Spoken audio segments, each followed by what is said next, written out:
Welcome to the Dynamic Learning Hub of XLR at Andheri East. A prime spot conveniently located at just a 5-minute walk from LIC Andheri Metro. In our journey of over a decade, we have proudly trained over 2 lakh students. We have also been recognized by Deloitte, Silicon India, and other accreditation bodies.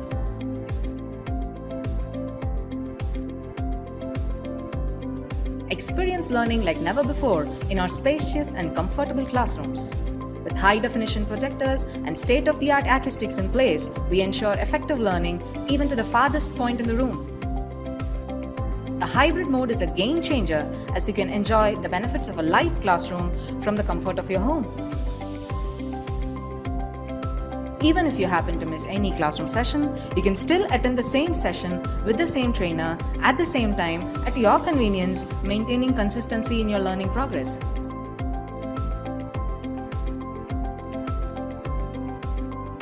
Wanna get started? Join us for a demo or career chat over a cup of coffee at our Andheri branch. XLR. We don't just train, we build careers.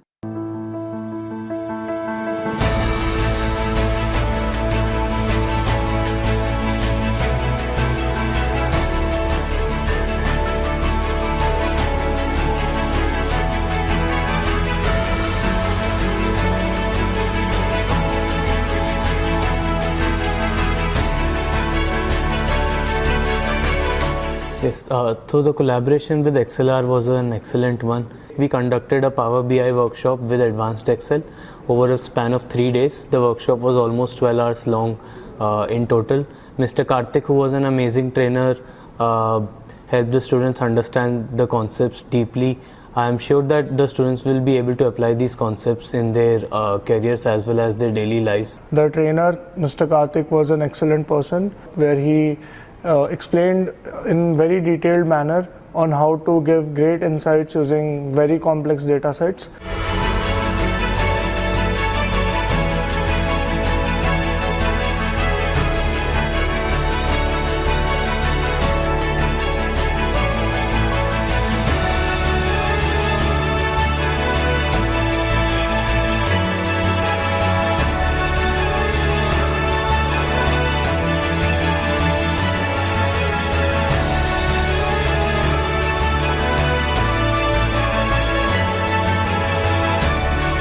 So it was a machine learning workshop. We learned a lot from the course, and it was a great experience attending the workshop. The trainer was very helpful.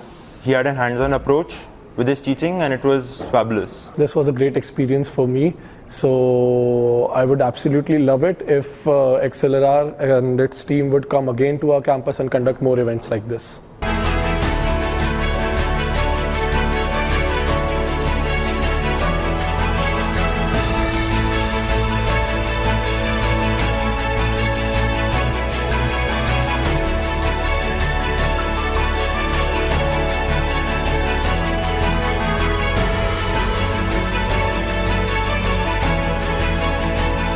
It was a great course, and it started from basics and took me to a great extent. The experience of the workshop was really nice. The feedback from all the students was positive. They understood the concept. The workshop was also practical based with some questions. The experience with XLR was very smooth. They helped us in conducting the workshop smoothly, right from the booking of the vendor and deciding the course till the distribution of certificates. In overall, this workshop was a success during our technical fest Atmos, and I thank XLR for being a part of it.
Hi, Sushmita. Good afternoon. Hi, everyone. Good afternoon.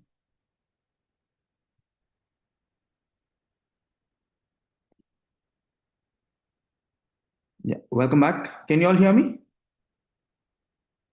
Please confirm. Good afternoon, sir. Yes, sir, you're audible.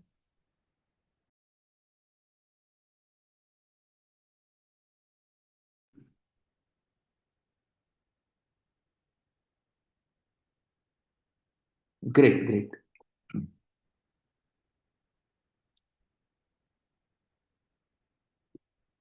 Okay, again, thank you so much for joining in for the day 4 of our session. Yeah, I'm hoping the previous 3 days served as a good introduction to building AI agents and single agent. Yeah, wherein we built agents through a couple of examples, right, which was a RAG-based agent, a LangChain, single agent as well. Right, we tried building a couple of agents. We also tried to deploy those, right, wherein we could just get access for the agents where it is on Streamlit or on Gradio.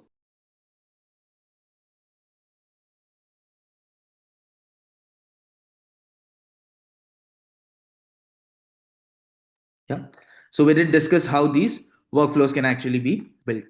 So what we'll do is we'll take the next example wherein we are going to use the automation flows, right, without any code. Right. I think the previous example for a LangChain based agent was a code based example. So I'm trying to get a blend of both, maybe with code, also without code, right? Both of the options. Yeah. So towards the end yesterday, I mentioned about us trying to understand how we can build an AI agent or an AI workflow. Right. So just by using what? An automation tool, right, which is called Anything. Right. Now this is a tool which you might have heard a lot of them using it. You might have heard about this tool being useful, being important. Right. A lot of them use it in their day-to-day work. Right. So for building agents, for creating flows, yeah, for all of these things. Right. So we have people who are using these agents. Yeah. Okay. Yeah. Screen not yet shared, which is why I think you're not able to see. Okay, so what we'll be covering right now is a no-code platform demo wherein we will see how to work with N8N, and I will show how to create a simple, what do you say, calendar-based agent, a calendar invite and an email-based agent. Okay, so we'll see that. Then further, we'll see what is a workflow orchestration, right? What is the example for multi-agent systems? What is the multi-agent architecture? In brief, we'll try to understand that. Also, we'll see what are enterprise-based AI agents. Right? We have been doing enterprise AI agents itself, but we'll just see from a definition perspective, a theoretical perspective, what is a enterprise AI agent.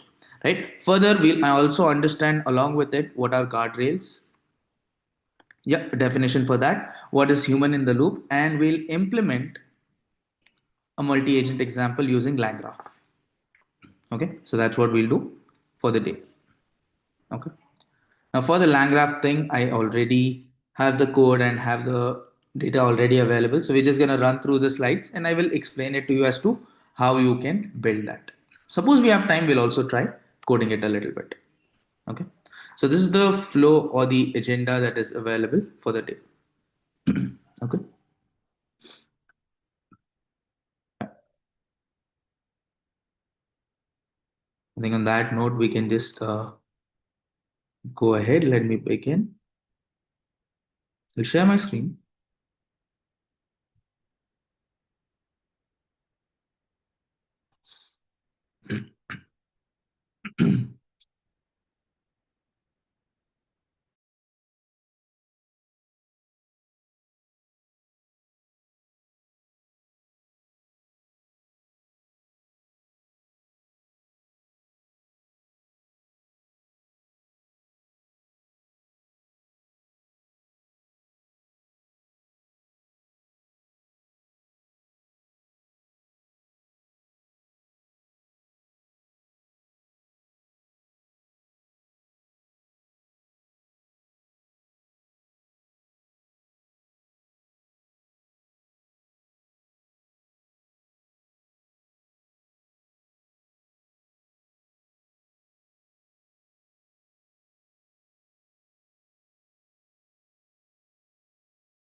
Okay. Attendance wise, I think any questions related to attendance, feel free to drop a message to Sushmita. Right? I think she should be in the host column. She will be able to guide you. Yeah. Okay, so we are discussing about N8N and the AI workflow automation platform. Right? So basically, when we take an AI workflow here, what's the AI workflow look like? How does an automation platform look like? Right? So these are certain things that we need to understand. Okay. So in this, we can just see we have n8n.io, which is going to show us the AI workflow. Yeah, we can build agents as well in here. Let me just open up this thing.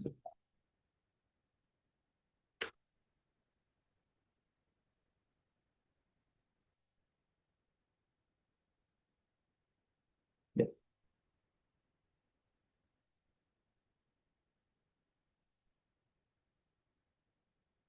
Okay, as you can see this, I have the workflow here. AI agents and workflows, right? So we can just go ahead, we can start building agents, we can start building and creating the workflows as well in here. Okay, so let me just scroll down. Yeah, this is how the flow looks like. We are going to create something like this.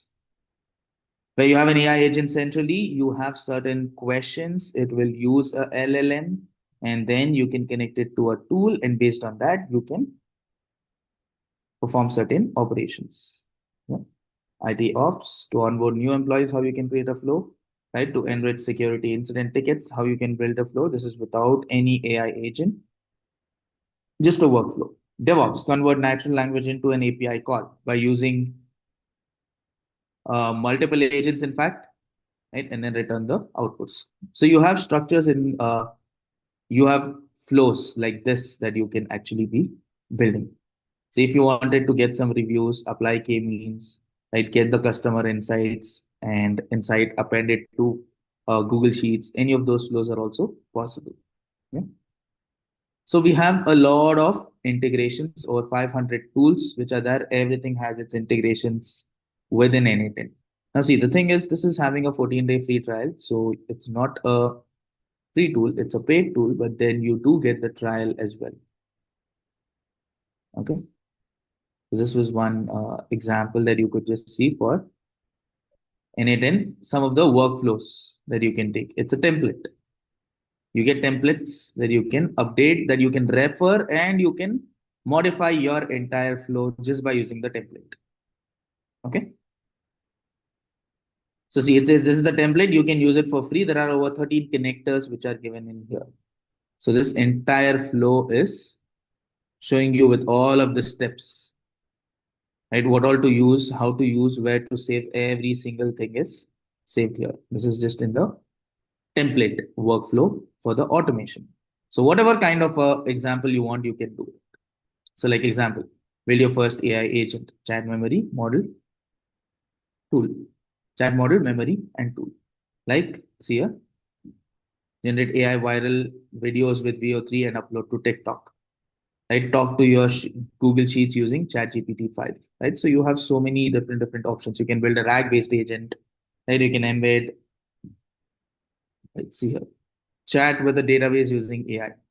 Basic automatic Gmail email labeling with OpenAI and Gmail API. RAG chatbot for company documents using Drive and Gemini. So you can be building any of these kind of flows. Right, analyze competitor visual content across Instagram and TikTok with GPT-4o.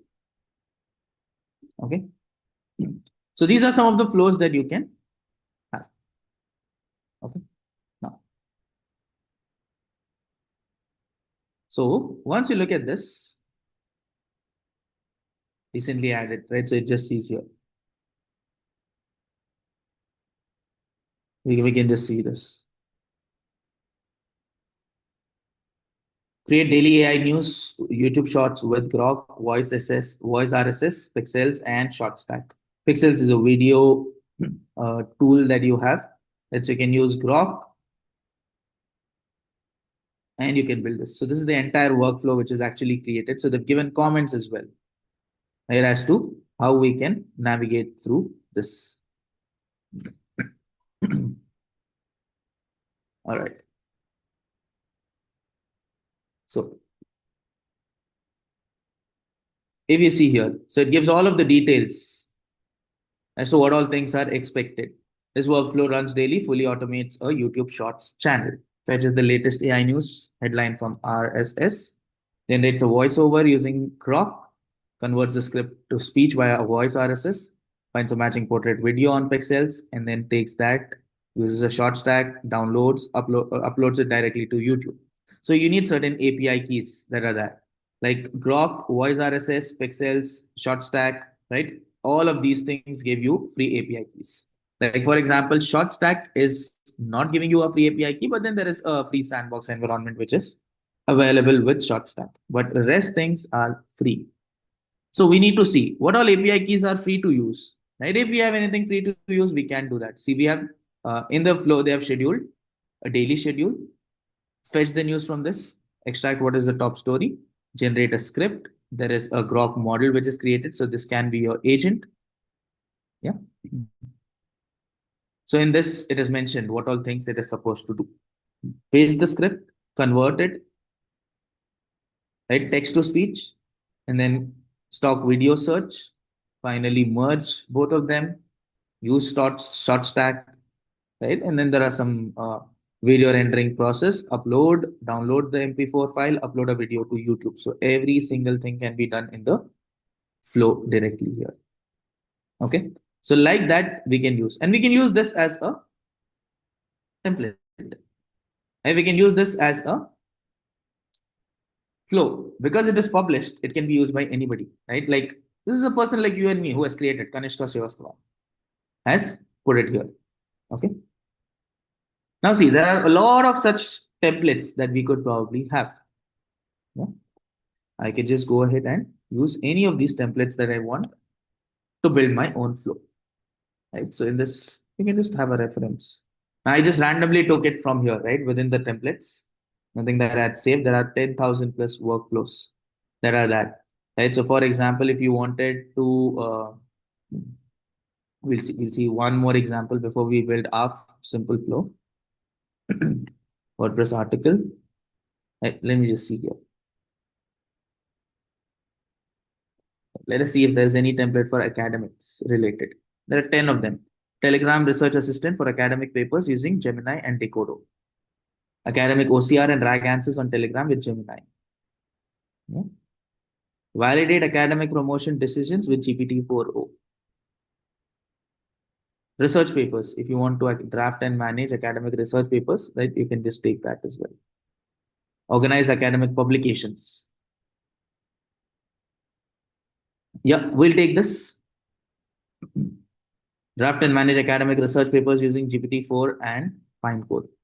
Yeah. So again, created by Chen Xiongqin 4 months ago. Right. So he has also created and drafted a workflow. Right. So this looks a little more detailed, but they made it easy for anybody to use. Right. Because the moment it is published, right? So there is a comment and there is all details given as to what all things work and how does it work. Schedule research monitoring, workflow configurations, what all things it should fetch, combine, right? Because of the rate limit delayed, right? Then vector storage, right? Use an agent, connect embeddings, splitters, a document loader, just like how we build the RAG pipeline. This is just a knowledge base, vector database, a document loader. Right? Then there is the agent which comes, which has a model, a memory, and a tool. Then it is connected to another agent as well. So we can connect and interact. Save to the database, connect to another multiple agents also, we can just do. Right? Then another agent. Right? Then another. So 4 or 5 agents, we can just be interconnecting and then working around. Yeah?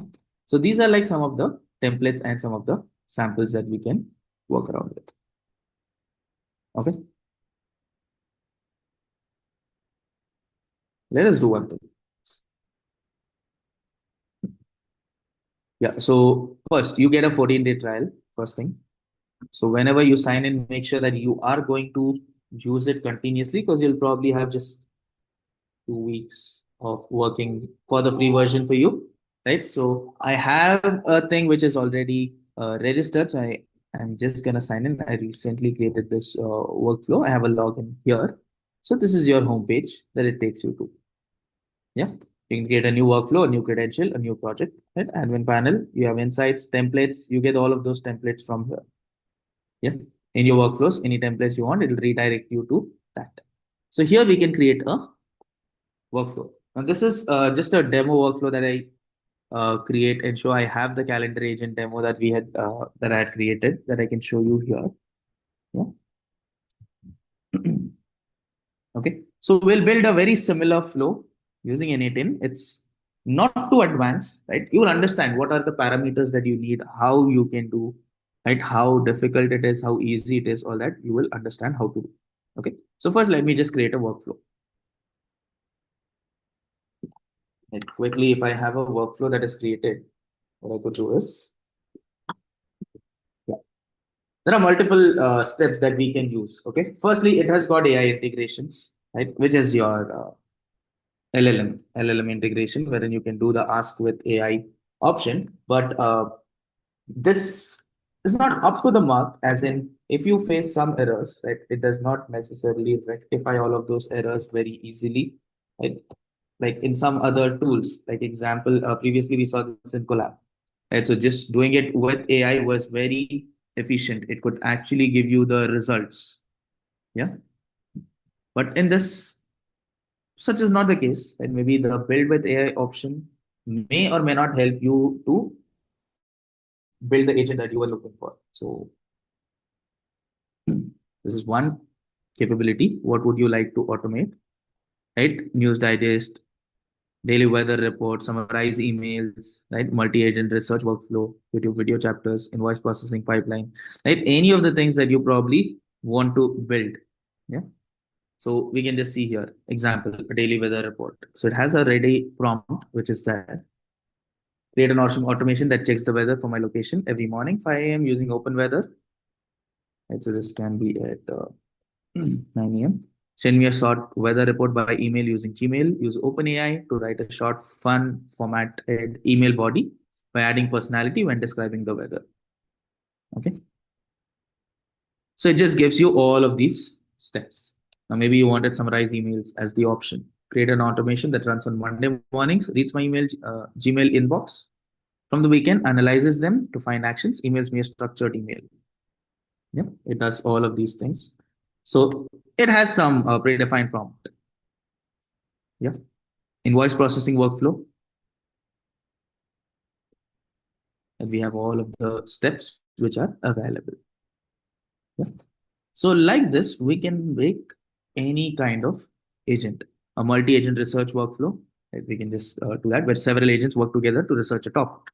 So we will be building a multi-agent research workflow, right, by using LangGraph as a code. So I'll be giving you ready-made code. Later on, we can try doing that here also. Okay. So one agent will do one work, another agent will verify that, right? Independent sources will be there, another agent will edit and format the report. Okay. So you can just have a workflow which looks like that. So if I just take this, I've asked for it, that build this, so it will work on it, it'll give me all of the modules and everything. What are the nodes, how to connect, everything it will give in detail here. When we make e-commerce language agent, yes, any sort of agent we can build. See, I'll show you the tools and integrations. See, this is just direct, right? This is just directly using AI. We are asking it to build. So you have two options. Just use the AI for your information. Use AI to actually build the workflows. Because this is an agent right now. Whatever N8 AI we have is an agent because it is doing stuff for us. It is doing the workflows for us. So this itself is an AI agent. If I'd use this option, it would be just a LLM. LLM from N8 AI. Yeah, understand? This will take a while, right? Because it has to build everything, it has to create everything from scratch. And it gives you all of the nodes and everything available. So it takes a while. Okay. So in the meantime, okay.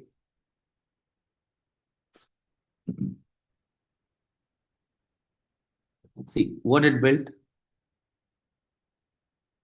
We don't have access to all of the credentials and login and everything. So I don't think it's going to work straight away. You don't have access to the credentials in the 4.1 mini model. Okay. So here I can put in some other model which is relevant. Yeah. So maybe if I just do this, how do I stop?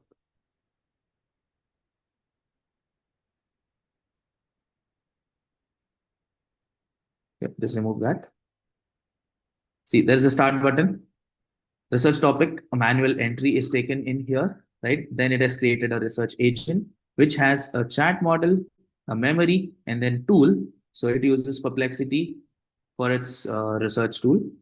This is a research agent. This is a fact-checking agent. This is a writing agent, right? So all of them will have their own chart models connected here. Formatting agent. And finally, it just sends you a report via Gmail. So we'll try building something like this later on. Right? See, it looks simple. Just connect 4 agents, one after the another. It is linked, and all of them are having access to what? All of them are having access to one of the LLMs. That's all. Now, see here it says Perplexity Research Tool. Also, I don't have the access. That's what it says. It needs some connections internally. Correct? You understanding the flow here? How you could build? Just drag and drop. Chinese speaking e-commerce language agent. Not sure how the input is taken. I haven't explored that part, but it might be that. The language wise, we need to check if there is anything which supports that language, the tool that you want to build, the agent that you want to build, using what tools that matters. See, I use GPT. Right? If GPT supports Chinese, it's gonna work. If I use a Grok, if it supports Chinese, it will work. Otherwise, it won't. So something like that is the concern. So that depends on tool. Tool to tool, it keeps differing, right? As to what all things are required. Okay. Is this interface after logging into the workflows? Yes. Once you log in, once you sign up, then you come to this, and I'm just gonna quit that. You come to this workflows. Yeah. Archive. I just want to delete that workflow. Delete it. Okay. So let us now create a manual workflow that we will start. We won't use AI yet. Right? So we'll just try to build it on our own.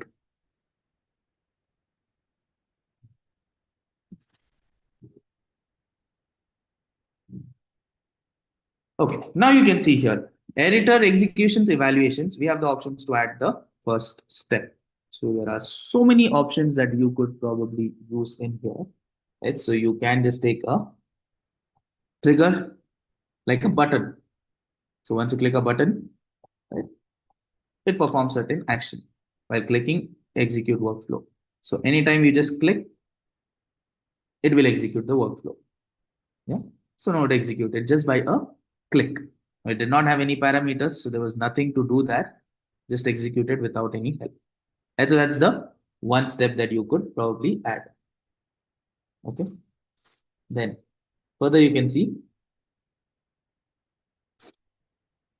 on an app event, when something happens in an app, then trigger this flow. Right. So that could be one way how it works.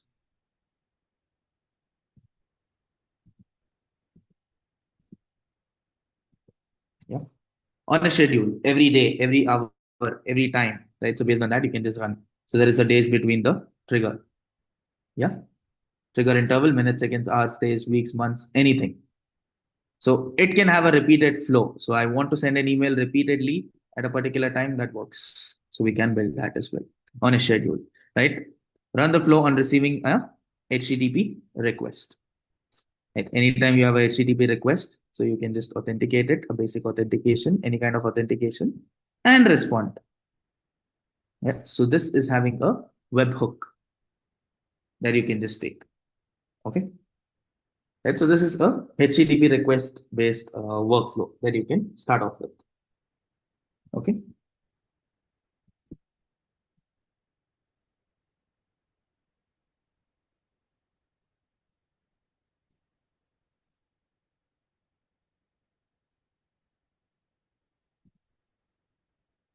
Okay. Now, in terms of the steps that you could just take on form submission. So generate web forms in N8N, pass the responses to the workflow. Right? So we can do that. So whenever a form is submitted, we can do. Or when another execution is done, we can call this execution. Now, out of all of these things, we will use on chat message. When a user sends a chat message, so this is the AI part of the tools that we can just use. Okay. Whenever we have this user taking a chat agent, a trigger, so that time I can use this.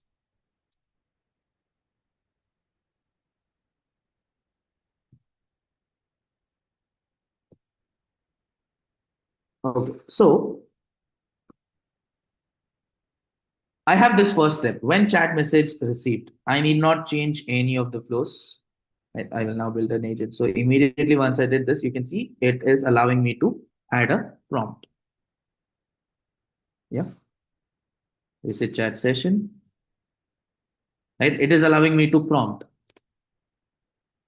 Yep. Waiting for you to submit the chat. Now, based on this, something else should happen, right? So it just says message sent as hi. Where should that message go? It doesn't know yet. Yeah. Maybe I just say take this. Right. I can add any of the next steps. Maybe I want to pass it through AI. Maybe I want to filter it. Maybe I want to run it by making some request. Right. Maybe I want to convert the data, modify the data. Right. Anything that I want, I can do. Right. Convert data, work with HTML, right? Rename the keys, right? This is the transformation part. So the moment I say hi, then maybe I want to update something in any of the apps. So I can directly link with the apps. There are 100 plus, or in fact, 1,000 plus connections in here. Okay. So like this, we're having so many options. Okay. So for example, I just go to Word. Your Word as an integration. Right? So Microsoft's Word is not there. So we just take Microsoft based integrations.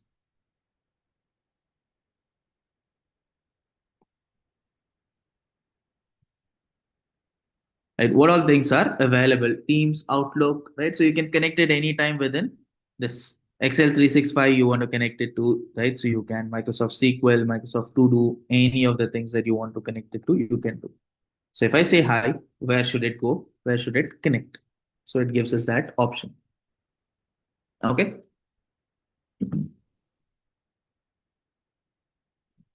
All right.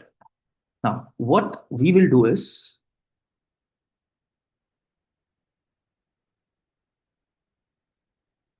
right, once the chat message is received, yeah, see here. Once the chat message is received, I can build a agent. I can connect it to an agent. Okay.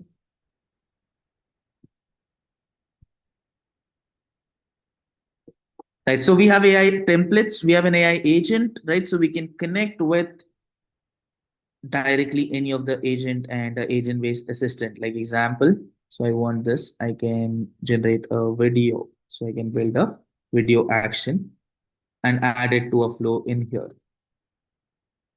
Let's see here, generate a video. When I say hi, it can generate a video. So we obviously need to specify all of the details and everything. So it says choose the model.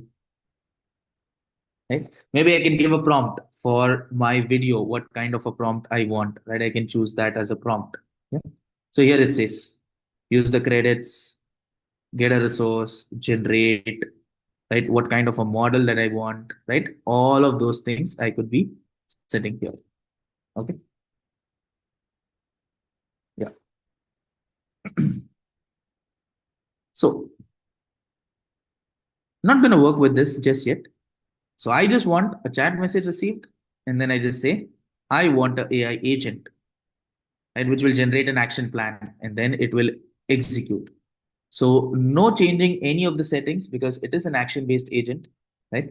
So whatever it is going to take the prompt from the chat input. Okay, see here, connected chat trigger node. So it is going to take it from the input and then connect it here. So any specific property that you want, you can add. Like example, you want your AI agent to behave in a particular manner, right? So then you can set up a system message. Yeah, have you seen that default system prompt that you put? So I can define a system message saying you are a helpful assistant, right? You can define anything. Perform the tasks according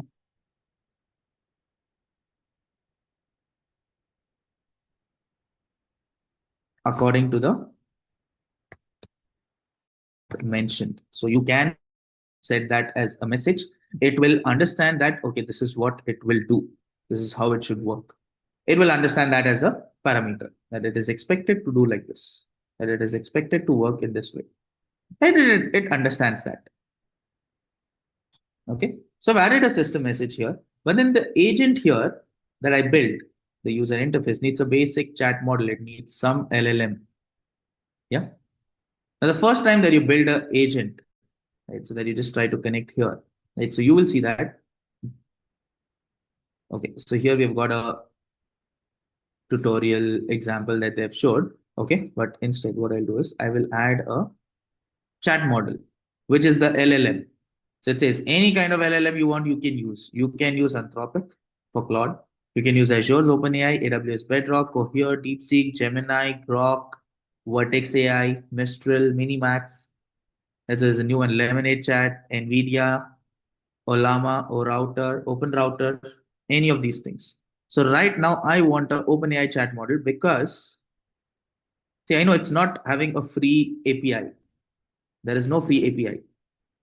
Right? We used Grok and we used Gemini whenever we had coded, correct? But in this, within an A10, it gives you free API credits for OpenAI. So if you can just see here, I have the option that it gives me N8N free open API credits. Now, because of this, right, I can choose to use this. So there are a couple of models that it allows: 5, 4.1 mini, 4.1 nano, 4.0 mini. Right, so the latest being 5. So you have the option. Once you open this, if you build the same thing, right, when a chat message received AI agent and when you connect OpenAI, you go into this, you will also have an option that you can claim the free OpenAI credits. Right, so you will get the same kind of an interface. Claim free OpenAI credits. I think up to $100 it gives you credits. So you can claim that. Okay. Once you claim, you can use those as the credentials. So any kind of built-in tools, if you want to do, right, so then you can just put those as well. Okay. Like a web search. For example, if I want to use a web search, so I can choose a web search as an option. Okay. Any kind of built-in tools. So any other options that you want to add, number of tokens, response, right, timeout, retries, parameters, which was that, right? So you can just add that. Frequency penalty, response format, right? Whatever are the details you can choose. So you want the response format to be JSON or text, for example. It's like that. Okay. So like that, you have the parameters that you can set within the LLM. Yeah. You can see here. Variables now, today, workflow, mode, execution, right? All of these are some of the variables. And within the chat input, here also we will have some variables which are available for mapping. Okay. Understanding the flow now? Now we'll quickly build the agent. So until this, if you understand, it's good. Yeah, this is the initial flow that we had.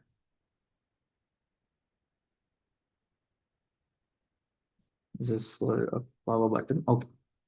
Right. What are you teaching today? Okay. So we're just trying to build AI agents using N8N as an automation platform. Right. So we will be building a calendar invite agent wherein you can just send a email also. Okay. So first part was when you ask a question, we've connected to an agent. For that, it needs a LLM or a chat model. So we've connected that. Now, if we want this to be saved somewhere in our memory, so we can just use a simple memory. Or if you want to connect it to a vector store or to a database, MongoDB, Postgre chat memory, Redis data can all be used. So simplest option, use a simple memory. You need not bother too much at all, right? So it'll just take JSON session ID, right? So it stores the memory locally, right? We are good with that. That's sufficient for us right now. Okay. How many past interactions you want? 5 as the context window. So we can choose those as the parameters. So now I have a memory, a simple memory, and I have a chat model. And then you can see I can also connect tools with it. Yes, here, 5 previous conversations. That is the context window that we are setting there. So you want a better memory source, right? So we can connect it to MongoDB or any other memory as well. We have multiple memory sources. Yeah, I think we can add another branch also to it. Yeah. Chat memory, how it manages, how much it stores, that also can be tracked. Right. So for example, I go to this. The memory for this, how long is stored? It is there until your workflow is going to be there. Just like the chat history, conversations. Yeah. So every session will be there. You'll have a session ID. See how many past interactions the model receives at context. You have a context window limit, right? But then if you want persistent memory, see we can use Postgre or Redis. So it stores memory locally within this. Yeah, settings wise, I think that the workflow stops on error. That's okay. No, if we delete the chat, if you cancel the execution, it's not going to store anything further because then you have canceled the execution within your workflow, right? There's no execution happening at that moment. So see, right now, we'll just say execute step. I've said hi. Yeah, we'll see. I've said hi from the chat message. When the chat message is used, so you can see output. Send message is the action. Chat input is hi. Right. So let us see in the simple memory. Does it reflect anything in here or not? I mean, does it show in the log or not? We'll see. It does go save into simple memory, but does it show in the log? We'll just see here.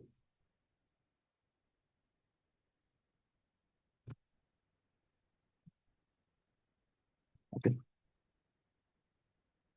Yeah. So I have this which says hi. The second time, the AI message is responding, hi, how can I help you today? So it's just giving us an interaction. I ask the question, right? It is giving us a output. Yeah. So that is the response that we are getting. 1 out of 2 is just empty. The first iteration, you can say. Right. So the second time, a proper chat history, save context. I asked a question, it gave me back a answer. No tool calls, nothing. So this is just using the LLM's capability. So when I say hi, it's responding back with a hi, hello, what can I do for you? Something like that. Okay.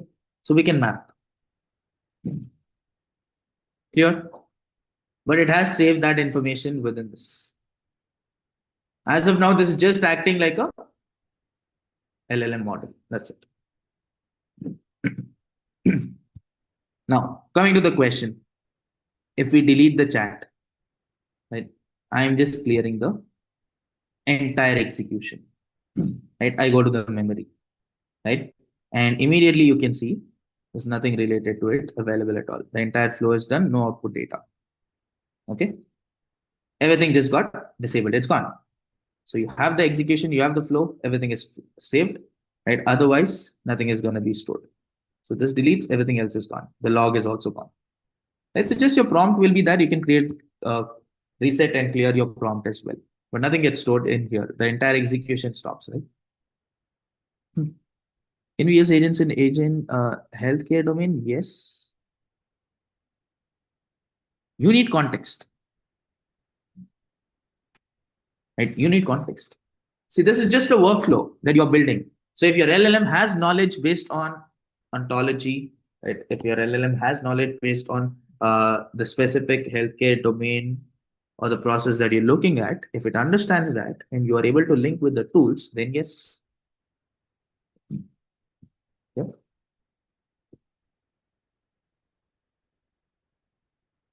You can build your own flow. I think building product, okay, possible, but you need to have a proper context. Is your LLM having that knowledge about that particular space is very important.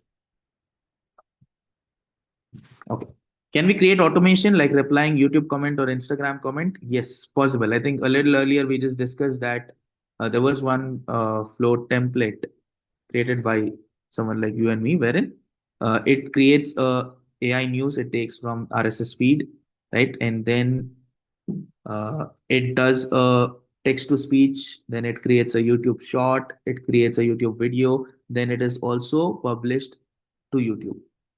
So that was one template sample workflow which was that. So yes, we can build any of those things.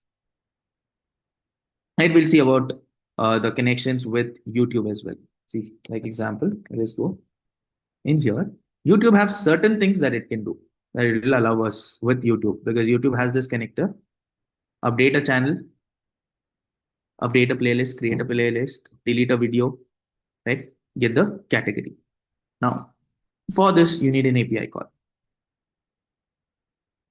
Okay, so you need to do a particular request. Okay, so for any of these things, you probably need a API call. Just like how if I want to connect, I need to connect to my Gmail account. See, download comments from YouTube videos. There is another different connector. Okay, we can create a playlist. Add video action, delete, get a video, upload, update a video. Any of these things we can do. I think for the comments, there's option which is that in here. So any other option in here, we can go to a custom YouTube API call. We probably need to use a URL for their API call, and then we can connect with it. So use the URL, and then we can connect to that URL, authenticate it. Right. So first see if it is there within this or not. YouTube OAuth API. Connect with that, and then see if YouTube allows for that API request, then it will work. Okay. So these are the options. Okay, now coming to the workflow that we'll be building.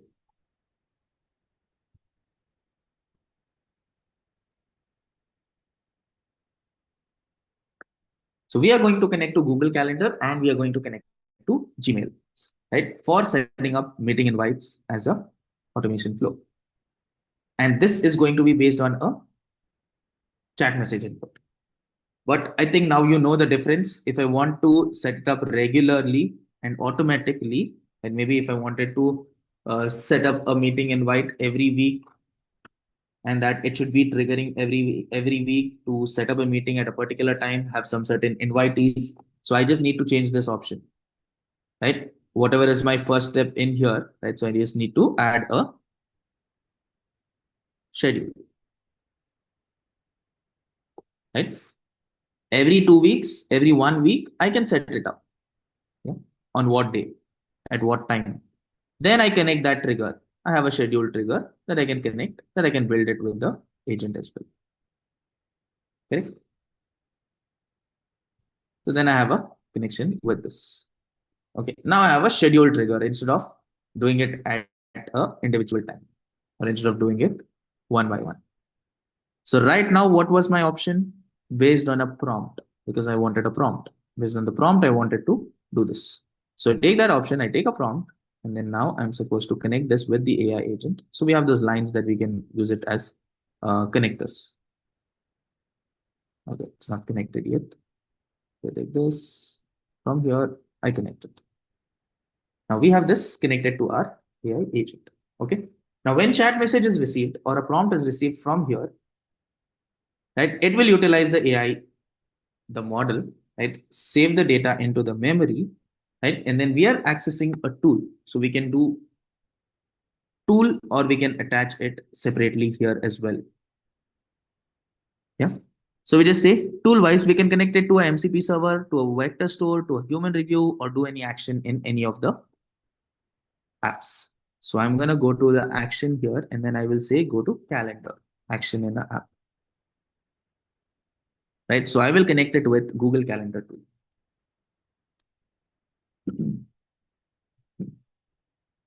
Now for a Google Calendar tool, right? Okay, it's already directly set up for me. Edit. So there is a connection already. Account is already connected. Yeah. Right, a few days ago when I worked on this, account is already connected. So you can connect your Google account in here. Yeah. So you go, it will ask you to create a new credential. You can log in, you can sign in with Google. Right. So this is what you need to do. That's it. Sign in with Google. It will allow, it will ask you for the access. Okay, give access. And then you have a event that you could create within the Google Calendar. What kind of an event? See, calendar from list. Right. I will say take it by the model. When is the invite? I will say let the model define this parameters, which means I am saying let it also come from the prompt. When is the event? Start and stop come from the prompt. Yeah. Some additional fields. Right. What are the additional fields that I would like to add in this? Right. For example, I wanted a description of the meeting invite. Right. I also wanted to have some what else? What else can I put? Attendees list. Right? Model, let the model define the parameters. Description, let the model define the parameters. Right? Maybe I wanted like a summary. Again, I will say let the model define the parameters, which means I'm saying extract all of this information from the prompt. Don't bother me here. So the workflow should run easily, directly. Yeah. So do not bother me with any of these things. So it just needs to send an event onto the calendar. So the moment I put a prompt, it should block my calendar on Google. That's all. Every other detail, you take care of it. Is what we are saying.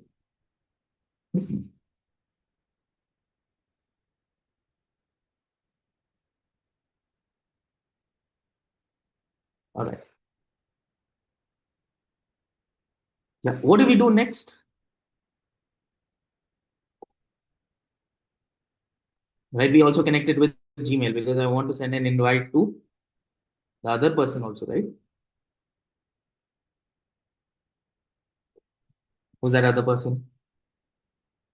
Invitee, right? Maybe I send an invite from one of my IDs to another of the IDs, right? So I want to send an invite. I'm just going to rename this as a meeting invite is what I call it. Okay. So I'm coming back. This node is now called meeting invite. Simple memory. OpenAI chat model, meeting invite. Yeah. I can connect multiple tools in here. See, there are multiple options, right? I'm going to explore this. Else I can connect Gmail here also. Like action in the app. So I'm connected it here. What is the action in the app that I can do? I can say connect to Gmail to send a message, to send an email as well. Yeah, just go to Gmail. Gmail has so many options, so many actions that it can trigger. Yeah. Add label, delete a message, get a message, reply to a message, send a message, create a label, create a draft, anything. So I want to do send a message. Again, Gmail credentials, we need to log into Gmail once more. So it will authenticate that. So now I have got this authenticated as well. For you, it will just be create new credentials, sign in with Google. It will allow us for connecting to Gmail. So now the thing here is message, operation send, yeah, to, and subject. Yeah, here if I get that option, okay, whatever is the parameter, but I think in the expression, let me just check.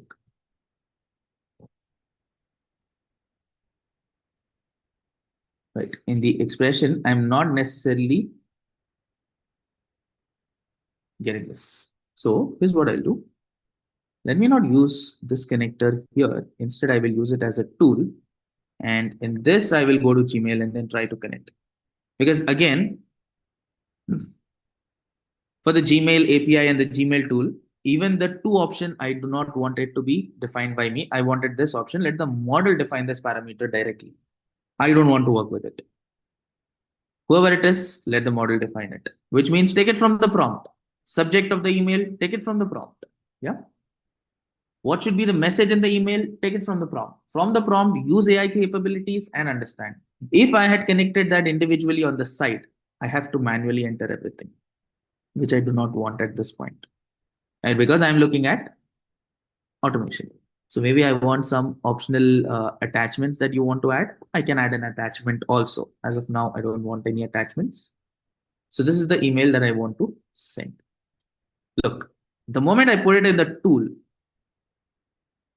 yeah, it is defined and connected to the agent, and the model will define everything. If I attach it additionally extra, then I have to manually enter all of those things. Okay, that is our complete flow. You understanding what the flow is? Why we are using this agent right now? Take a request from us. Ask us for all of the details. Maybe once or twice it'll ask us for all of the details that it wants. Send an invite and send an email. Yeah, using the agent. So we are now having a calendar scheduling agent. Yeah.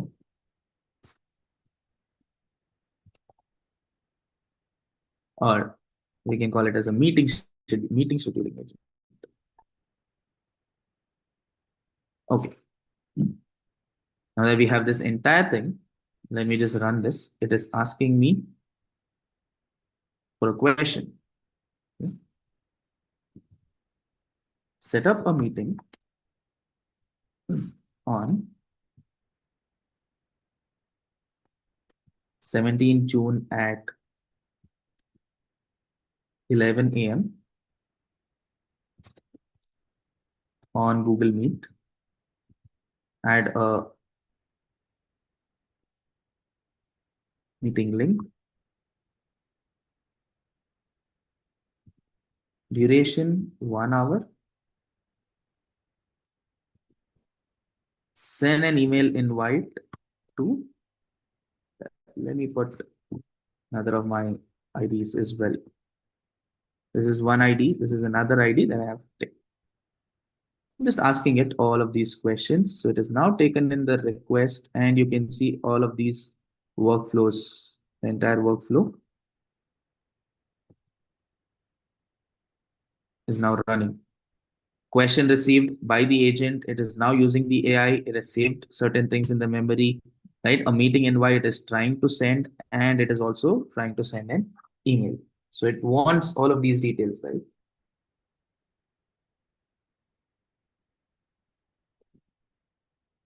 Okay. Something in the calendar has not been complete. Yeah. Let me see. Calendar's parameter value is invalid. It's likely because the URL entered is incorrect.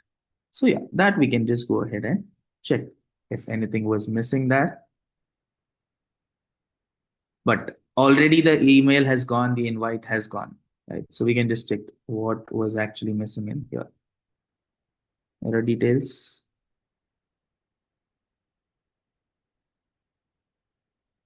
What is the URL which is wrong? No idea.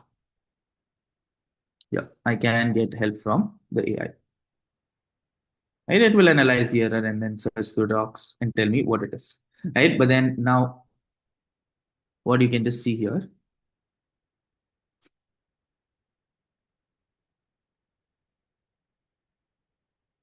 Yeah, I think it is this part wherein I need to mention which calendar I needed. So that should most likely be mine. With a fixed name, right? It should be taking in my calendar access. Right? I think that is what was missing. So if I execute this step,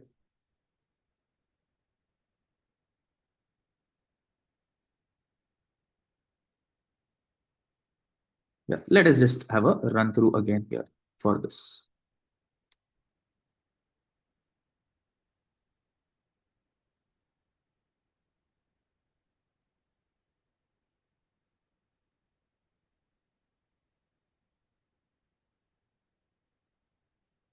Can I run this individually?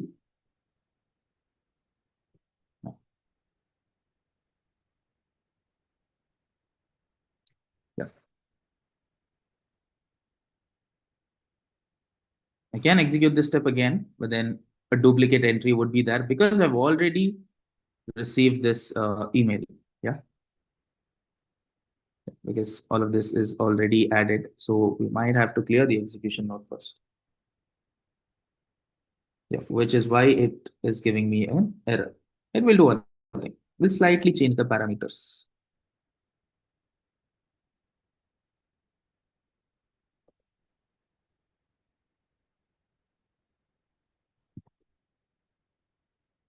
Yeah, maybe in this, and I can also mention a conference link. Conference data is anyways that. Okay. Yeah. Let it now be put on 18th. Duration 1 hour. Let's see now if it is showing in here. Because if I went to the emails, right, I was able to see that I have received already one email regarding the same invite for the meeting schedule. Yeah. An email has already been sent. I've received it on my other Gmail ID. Okay. You can send an email to any of them. This is from your Gmail. You can send it to any other option. No problem. If you are using Outlook, most of the times we use Outlook. So if I take it from Outlook, I can send it via an Outlook. I need the Outlook API and then I connect it. I can be sending it anywhere that I want. Yeah. As you can see, this is the chat input. From that, it is now trying to figure out what exactly to say. So we'll wait.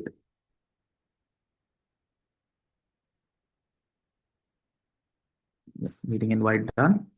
Again, using the chat model, trying to send a message in Gmail. This also done. So entirely the flow is now working. Okay, we have got the complete flow ready here. This is for 18th June. So if I just go here, I should now have two of the flows, right? Both of the flows available, one for 17th, one for 18th. Let me just open up the calendar for that.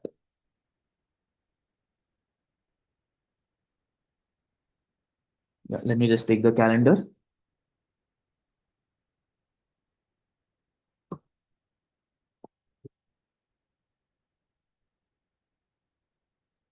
One moment.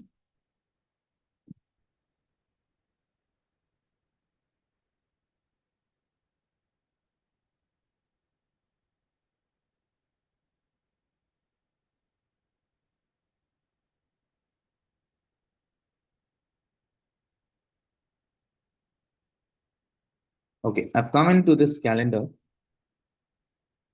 17th and 18th, right? I think 18th one, I just canceled the workflow. So here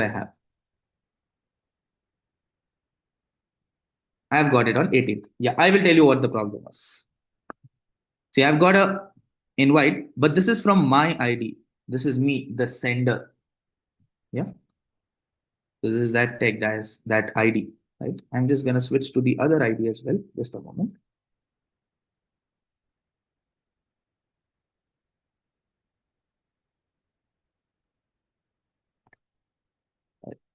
I have paused my screen share. One moment. I'm trying to log into the other ID where I've sent the invite. I will show you the calendar and the invite there as well.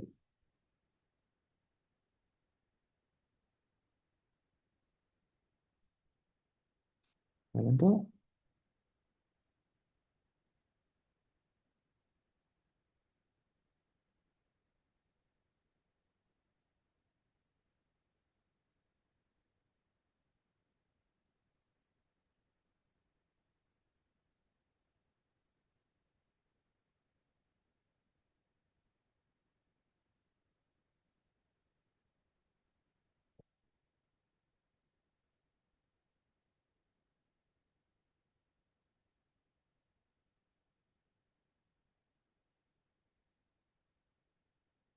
Okay. Wait, since that ID is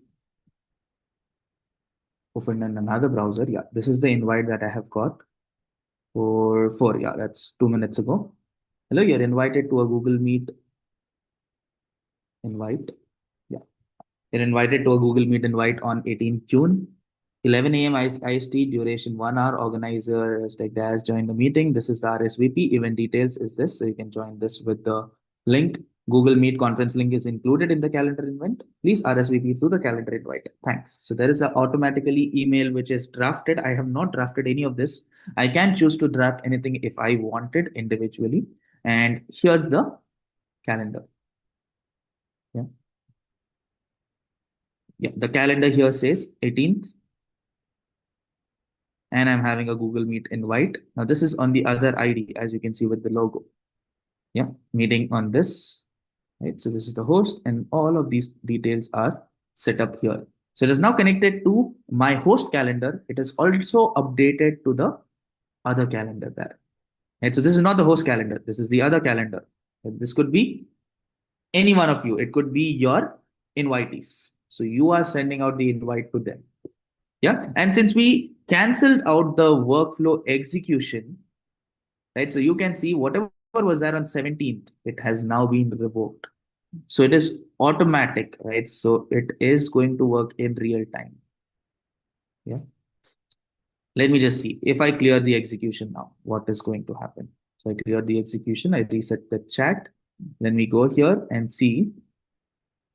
Yeah, maybe give it a refresh. Maybe this will also be dropped from here. Let's see. No, N8N is not free of cost. It does have a free trial though, but it is not free of cost. There is a 14-day trial. Okay, no, this didn't get removed because this is on my host ID. I think on the other ID, it will get removed. So on mine, it is already scheduled. Okay, so the invite and everything is that here. This was the entire flow of the meeting scheduling agent, wherein we connected to Calendar API to Gmail API. Understood? This is your agent flow. So you want a code, you can do it in the code, right? So you don't want a code, you can come here. Okay, the problem was in this option. Calendar is supposed to be your calendar. I let model define that parameter as well. Earlier, I think it was like this. So then it did not know which is the host calendar. That was the issue. This one problem. That is what I changed. I canceled this out. I removed all of this. And then what I did here was I directly gave my calendar name because it expected not a valid Google Calendar ID. It expected a calendar ID. Yeah. So in this, you see from list, it is expecting me to choose. This is my calendar ID. Right? From where I'm trying to send an email. Right? So that I had also given the model define the parameter. Now the problem was if in the chat I had mentioned that this is my base ID, then it would extract that also. Yeah? It would extract that. But then I mentioned that this is the ID, so it has taken the specific Gmail ID. How to send custom message? Right. You can add a description of your own. You don't want to take it from the prompt, remove this. Yeah. Remove that. Don't take using AI. Just use a fixed text. You can type in plain text. Hi, this is to invite you to join the meeting at 11 a.m. Yeah, you can put this so and so. That's your custom message. You want the same thing in the Gmail, right? So within this, go in here, you can set that up as well. To can also be defined whom you want to send. What is the subject? We are letting AI decide all of this. We don't want to get into it because we feel it is okay, it does the work. But say you don't want it, you don't trust it to write a proper subject, forget it, remove that. You can define your own subject there. You want a message properly drafted according to you, you can draft your message here. There you go. Right, so all of this can just be deleted. This is from AI, it will just be taking the data. Don't take it as an expression, get a fixed. So you have text option to write. Hi there. Yeah, that's your description for the message. Okay. You want AI to take it from your prompt and then use its own intelligence to send the message. This is the option. But yeah, N8N is very flexible. If you want to send to bulk receiver, add all of those names in your prompt, or maybe we can add a few other things wherein you have a list of people. Yeah, maybe we connect to a file which has got a list of people, correct? Or we take a request. Yeah, or we take a notepad like a file, and then we say send it to all of these people. Or once you have this, send a message in Gmail. In this also we can add bulk receivers. So in the two option, don't define this. One thing is you can ask your LLM to take that. Here you can specify who are the people. Put all of their names in a list here, because anyways, somewhere we need to add a list. Add your list here. Yeah, you can add a entire list in here. Yes, you can also link an Excel file. I haven't tried a bulk email update yet, but from what I know, you can connect an Excel file, and then you can ask the AI to you can ask your LLM model to extract the email addresses from that and then send an email to them. That should also be possible. Correct? That shouldn't be too much of a challenge for it.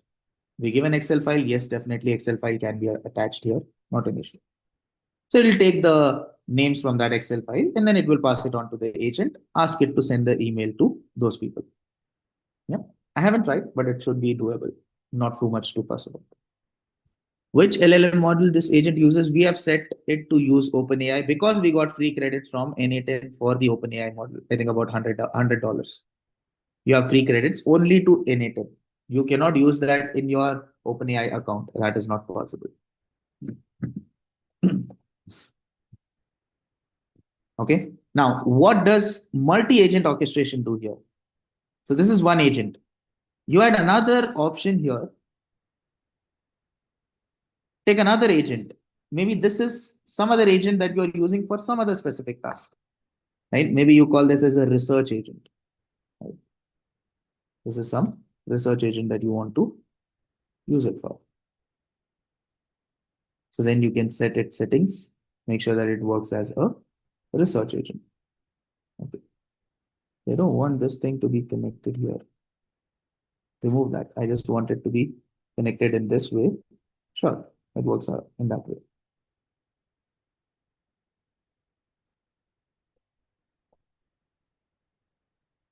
Yeah.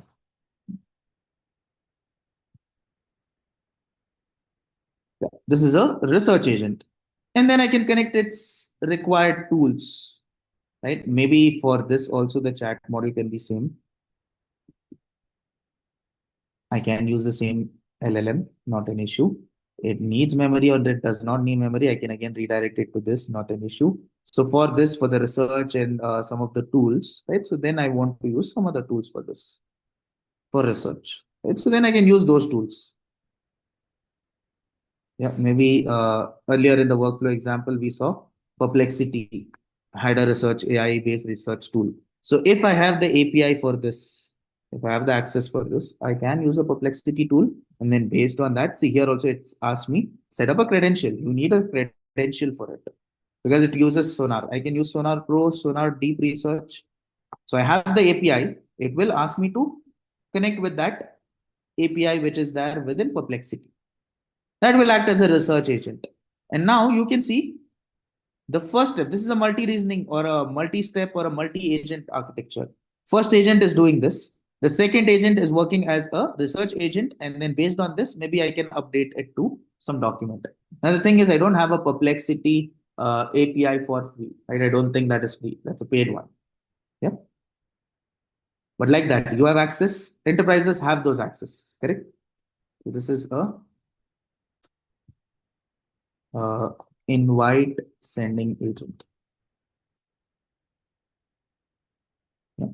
Invite sending agent, research agent. That is your multi-agent workflow. You can connect 5, 6, 7 agents to this, not an issue. It works. Okay. Gemini also we have an agent option. Yes, Gemini I think has wits. Yeah. Or gems rather. It's called gems. Copilot has its own agent building option. Right? So Gemini has its own agent building option. N8N is there. Zapier is there. 11 Labs has its own versions. Yeah. Then I think Make is also having one AI agent building option. JotForm is having an option wherein you can build such flows without having too much of code to do. Correct?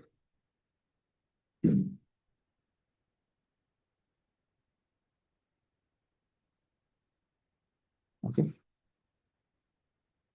If you have Gemini Pro, can we design this? See, if you have Gemini Pro, you can use NA10. Your model can be a Gemini Pro model, right? As you can see here, remove this. I wanted to use for this research agent or for the invite sending agent, I wanted to use a Gemini model. So you see, I have a Google Gemini chat model. So if I have the Gemini Pro API, set up the credential, login, it will give me all of the options. So if your login has a Gemini Pro, it will allow you to connect with Gemini Pro here. So this is just an interface, right? What is NA10? It just combines all of the things, gives you a workflow, right? Credentials, your API, the tools, the login are all ours. We are just using NA10 as an interface. Correct? So yeah, possible. You have any LLM, you can use that. You just need to make sure you have the right APIs for it available. Okay. In place of NA10, what else can be used? Yeah, Asima, that's what I said. You can use, see, I'll give you the list of tools. Zapier is that. 11 Labs is that.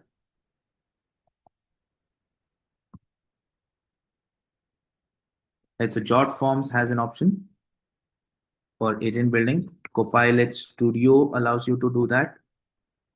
Gemini has got Gems, which allows you to do that. These are some of the AI agent tools which allows you to build.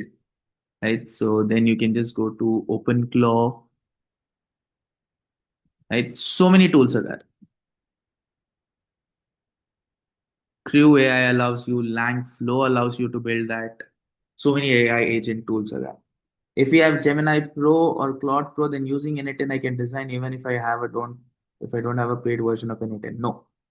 The thing with NA10 is 14 days is the free trial. Within that, whatever, how many ever you can build. Yeah. After that, to use NA10, you have to pay.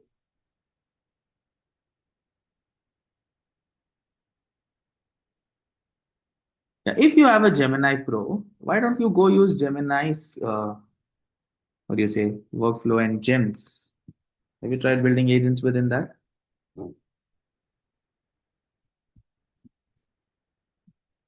Right? Example. I think, yeah, build custom expert with gems. You have that option within Gemini. You can design personalized assistants, but I don't know how much of the integrations and how many agents that it can build or what kind of agents it can build. I've not yet used that. Yeah, you can go to GCP. Google has their own agent builder platform, right? Vertex AI is there. Gemini agent option is there. I think Gemini Spark is there. You can build your own custom agents with that. Yeah. Yeah, I've stopped sharing my screen currently. Yeah, this is it. Yeah, we will head back to our next thing. Yeah, Fedos, if you have Claude Pro, same thing. Claude Pro, see, you need to know where to use it. You have Claude Pro. What do you want it for? You want to build agent using Claude Pro, right? Does Claude have its own interface to build agents? First thing, you should know that. So you go to cursor, you can use that. Yeah. Claude will allow you to build AI agents within Anthropic itself. Within Claude.com itself, you have an option to start building agents. So you can use that itself. Correct? That's one way. Then, if you want to use Claude within NA10, that is also possible because here you are only using Claude as an LLM. So that model can be Claude. Instead of OpenAI here, I can use Claude. So you won't have that limit reached option, right? So you'll have better control, you'll have better responses with your AI agent doing the task. Correct? Same way, if you go to Google AI Studio, right? So within Google AI Studio, right, what all things you can do? AI Studio just allows you to connect with your what do you say, APIs, right? So you can start building with Gemini also. Yeah, within AI Studio, you can build a new app, right? In that, you can add any of your parameters there. Yeah, any kind of app. You want to build an Android app, you want to build any of the app, right? So you can just ask Gemini to do that. You have your description, you have your LLM, the pro version. Yes, it will let you build anything that you want. Yeah. Now, all of these things are just models, right? LLM models. Based on that, models, if you have a paid version, if you have those models, if you have everything available, right, so using that, you can build any of the agents in multiple things. N8N is one such option. But again, it's not a free version. Right? So that is something that we have to take. Like example, you go to AI Studio, you go to Copilot Studio. Right? So there you can build agents. Yeah. You go to Vertex AI, you can build agents. They have their agent builder. Right? I think for Google, it is not really on Google AI Studio. It is on Google Cloud, cloud.google.com, GCP's website. So on that, you should be able to build your agents. Yeah. Or maybe within AI Studio also they have it. Right. So like that, you can explore. Yeah, your attendance and feedback form will be shared post 4:30. So please make sure you don't log out or you will face issues there. Yeah, 4:30 to 5:30 is when you will have the links. Even if you're not filling it immediately, please make sure you have the links saved so that you can fill it up later. And so that's what we got the info from the hosting team. Okay. Yeah, we'll proceed to the next example then.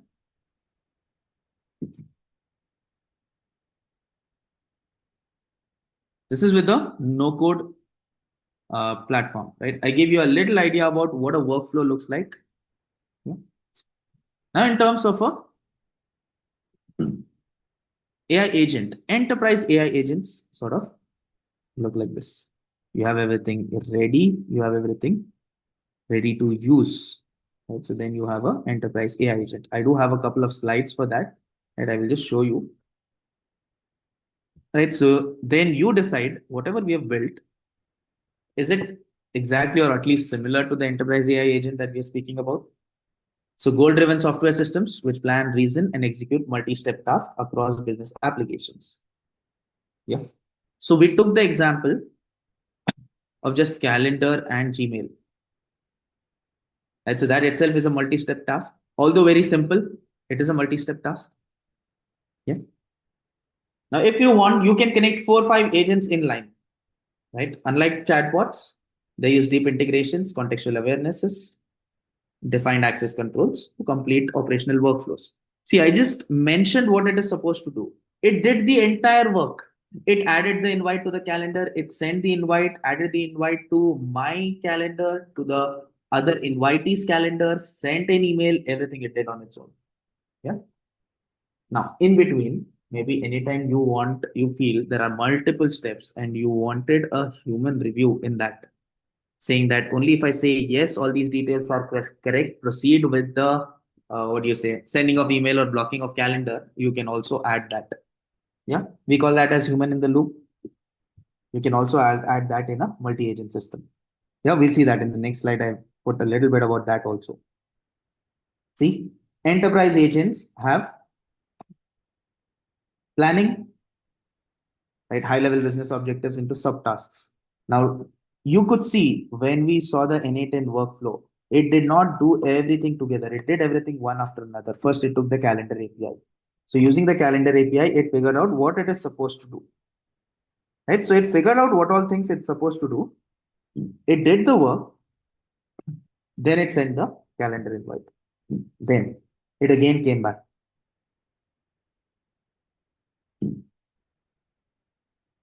Right? It again came back. After it came back, right? So it was actually able to understand what it did. Yeah, then it was like, okay, I now need to send an email. So then it went out to send the email. So it broke down all of those tasks into subtasks, one after the other.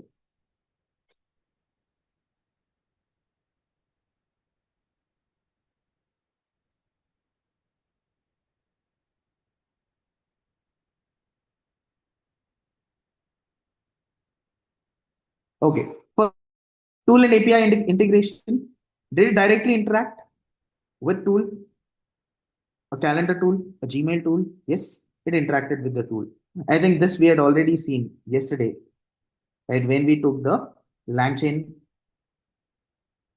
agent, right? The LangChain agent itself, right? So it was just taking directly connecting to the tool, right? Once we give access to the tool, it accesses the API. So it's all about APIs there. You connect to whatever tool, wherever you have an API, free, paid, whichever it is, you just need the API access. You log in, you access, you connect, and then it will integrate. So then it will just go ahead and execute the workflows. Okay. Obviously, it ensures compliance, limits, access boundaries, governance, all of that things comes into picture, right? Because these are supposed to be secure and safeguarded. Yeah. Now see, it depends on the LLMs. Generally, people like to use Copilot because they have paid and enterprise versions of Copilots that many organizations use. Now, your organization might be having a Google suite, yeah, or your organization might be having a Microsoft suite. Like you may either be using Teams, Outlook, that suite, and your Office 365, or else you might be using a what do you say, Google Workspace, right, and Google Meet and your Gmail as your suite for your day-to-day work, and obviously Google Sheets and those things, Google Forms. Yeah, you might be using that as an option. Correct. So these are some of the capabilities that we have here.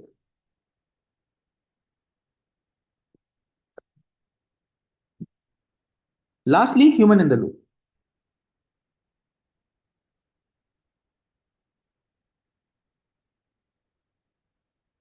Right. So what's this human in the loop?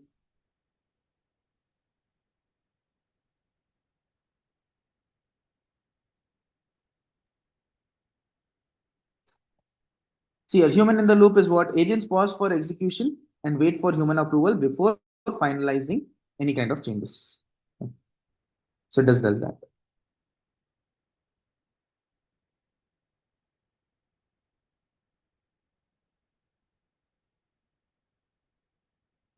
So it takes approval, only then it just goes ahead and then continues to work.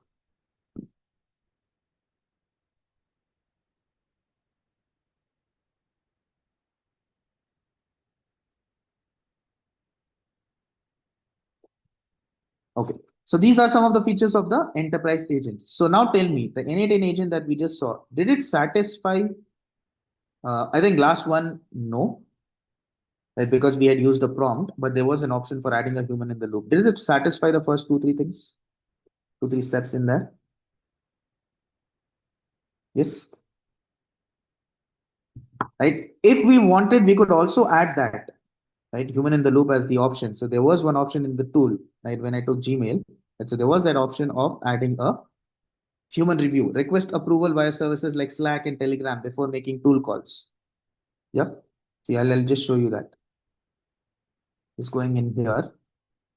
So you see, I have another additional option in the tool that I can add. Anywhere I go to a tool and I have a human review, request approval, right? Via any of these things. So chat, Discord, Gmail, Slack, send email, WhatsApp Business Cloud, any of these options, there is a human review option that we get. So you can just go to the chat-based interface, right? I can add it as a simple chat-based interface also. The agent wants to call whatever is the tool, right? So you just verify. Maybe you don't want that, you can just block the user input. You verify that message, you say okay, there will be an approval stage. Yeah, it will not execute anything directly without your approval. So you can add that also. Correct. Limit wait time. After that, if you don't get an option, if you don't get an approval, just go ahead. You can say that also. Right. Approval type. Approve, disapprove. Right. So you can add a label, you can add a button. So you can say approve. Right. So you can say decline. Yeah. What is the button? What is the kind of button that you want? You can add that also in the human. See here, you have a chat. Just click on this, you say, okay, do this, and then based on that, we can connect. Right? Let me see in here. Let me review a chat. Agent wants to call. right? So this is the tool name that we have. Approval option. Right, so we just have approve. We've just given approve only. So if I want, I can just give disapprove also. That is another option that is there in here. Yeah. Any other details that it expects? Yeah.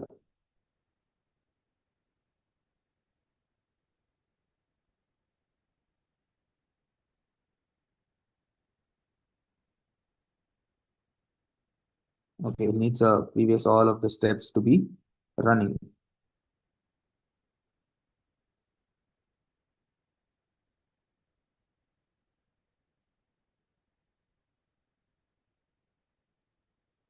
Wait, so I'm just deleting this.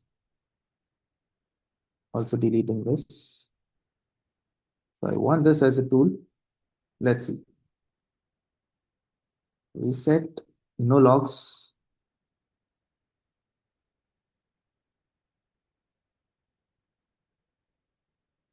This can also go from the current.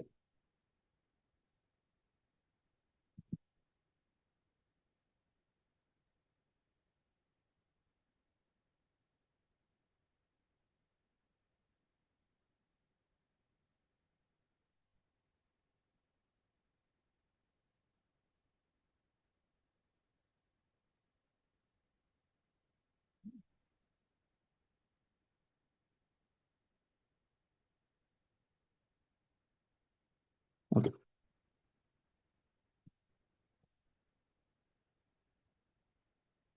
Yeah, probably we can connect this here.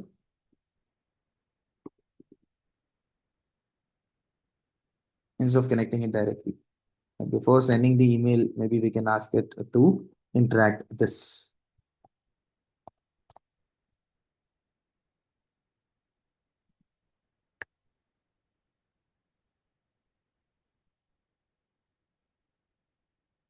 Yeah, let's see.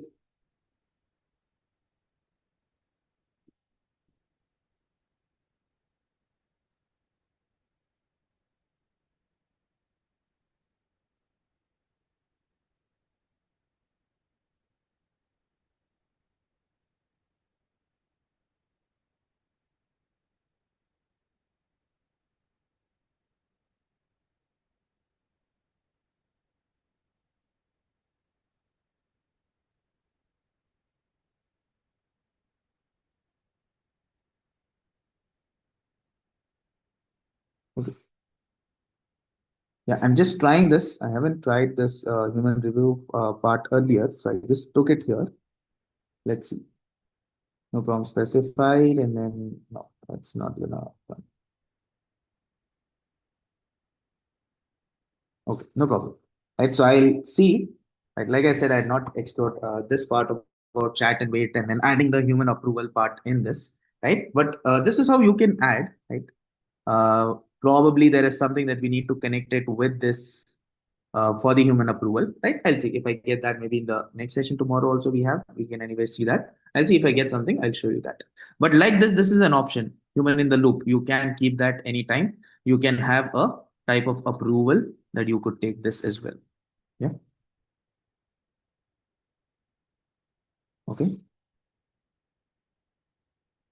So just clearing out this entire execution. This can be your entire setup. Okay. Now see, in this, there are a few other things, right? So you can add another step here, which we won't do today. Like example, with the AI, right? So, okay, we got the AI part. Yeah, with the tool, right? It can connect to MCP servers also. Add a toolset from an external MCP server. So any MCP client tool, if it is that, we can do that also. Anyways, tomorrow we'll be discussing about MCP and MCP clients also.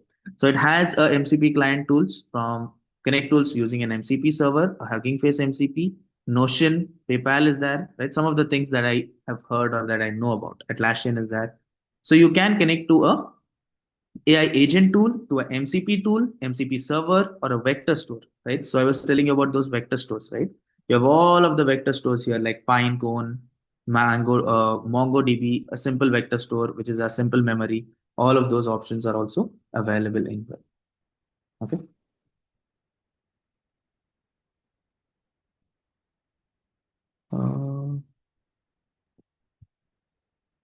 Wait. Feedback link. Okay. Yeah, Sushmita has sent the feedback link. Please check in the chat. How do you present it to use it? Narmada, it is ready. You just have this, you just run this. The flow will be running whenever you want. You come into the N8N app workflow on this web page, on this page, right? It'll just be working. When you execute it once, it will work. Yep. How do you deploy this, right? So you have an option to publish it. Right. It can be published to production, and then you'll have a version name. Right. I think the working version was without this human review thing. Right. So these are the things that you can just go ahead and publish. Yeah. There'll be a published agent ready to use. You can now make calls to your production chat URL. Yeah. So anytime you have, you can get it published. It is now ready in the production. So earlier it was in the deployment. Now it is in the production. Right, so that's published now. You don't want it, you want to make changes to it, you can anytime unpublish it also. You want to edit, you can do that. You can remove the published data also. Where is the play button? Is for execution individual or all workflows? This play button, see, if I do a play button on this, it will execute this step. If I do a play button here, this is linked to everything. Yeah, this is linked to everything. So it will just go ahead and publish or connect and work with all of the options there. Okay.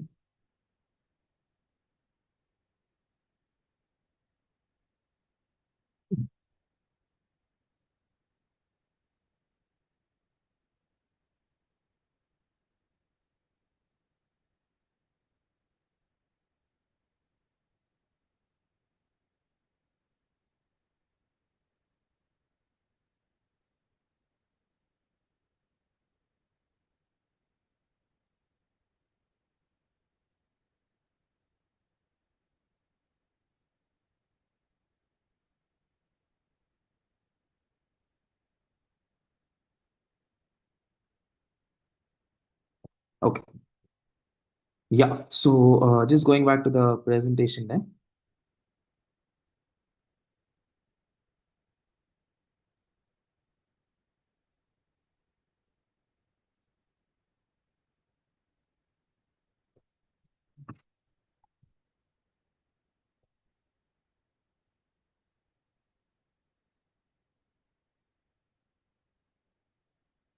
Okay. So here we saw about the enterprise agents, right? And what are its features. So if I just see here, enterprise grade, what are the platforms? Copilot Studio has it. Gemini Enterprise has it. That's they all give you the no-code environments to build and govern AI agents. Okay. Now developer-based frameworks, right? So partially what we are seeing, what we are discussing, right, is LangChain. Right, companies building hybrid or custom agentic solutions, they rely on LangChain, free and open source. Llama Index also free and open source. Okay, and we have done RAG. Obviously, this is the complete thing that we have worked with. That also with LangChain we have seen.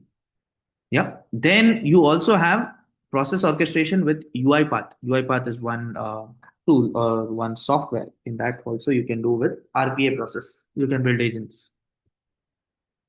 Okay. Yeah. Now there was one thing about guardrails that I just wanted to tell you. Right. Okay, we'll come to this. Right. So about human in the loop, we sort of tried to do that on the N8N workflow. Right. With this example, it didn't work out. Right. I'll see if tomorrow if we have a scope, right? If there's a little time, I'll try to add that human in the loop also with the N8N workflow if possible. I'll show you that tomorrow. Okay. So we did this, right? We took the input through an LLM, right? So the AI agent was there here. Multiple tools were connected to that agent, right? And then Here we added that human in the loop. So when you add this human in the loop option, sorry, here, when you add this, if the answer is good, okay, it will go here. Otherwise, once the observation is there, it will loop.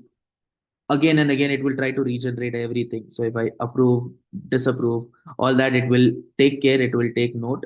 Maybe there are multiple agents. One step you approve, second step you disapprove, right? So it will take all that into consideration. Final answer will come and then it will give you the result, or it will perform that execution. It's not every time the output, right? Agents, it is more of execution of the workflows. So it will execute those workflows for you. Okay. Humans review, approve, or intervene in the decisions before execution. So I want to send an email. First, I get an approval. If it says yes, okay, then I go proceed. I send the email like that. Okay, that was your human in the loop option. Now coming to one more concept, which is AI guardrails. Right? What exactly is a guardrail?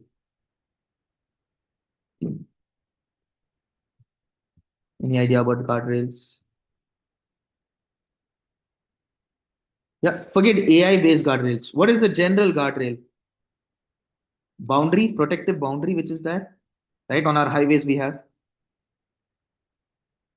Yeah, on our highways, we have at the edge of the road, right? When there is a steep turn, right? So you have those directions and the guardrails. That is a normal guardrail, right? For AI, we have a similar protection system, right? So we have a similar privacy system, right? Called as AI-based guardrails. Yeah. So on the highway, the guardrails that we have, right, are at the turnings most of the times that we'll have, right? Wherever there is a steep, wherever there is a hill station, at the end, on the side, we have those guardrails. Now, for AI, guardrails are something which ensure safety, which ensure privacy, reliably, and which ensure that all of the questions, all of the LLMs and the agents act within the mentioned business policies. You have a set of policies and data governance that will be there, that will be defined. So the safety boundaries for AI agents are guardrails. Okay. So there are different types of guardrails that you can actually be adding into the workflows as well. So when you put a prompt, when you put a query, right, you can add guardrails. Like example, you take guardrails with LangChain also. Yeah. Any kind of a prompt injection attack, if it happens, guardrails will be there to save you. Right? Any of the inappropriate or harmful content, guardrails will be there. Okay. There are different types of guardrails. You can use LLM as a guardrail. To evaluate the content, you can use a LLM, you can use a classifier. Yeah. So it has the built-in guardrails. So your human in the loop is an example of a built-in guardrail. So LangChain, when you go into the coding part, LangChain gives you the built-in guardrails of human in the loop. And there is one more thing called as PII detection. PII detection is what? PII means personally identifiable information. Your personal information is called as PII. Okay. So whenever you take that, LangChain will make sure, or any of these tools, if I add a guardrail, it will make sure that your PII is safe. Your information is not there. It will be hidden. It will detect and it will handle this information within conversations easily. Okay. So you have a tool for that. You can add a PII detection middleware. Yeah. You can add that in conversations. So it will detect name, IP address, credit card, all of that.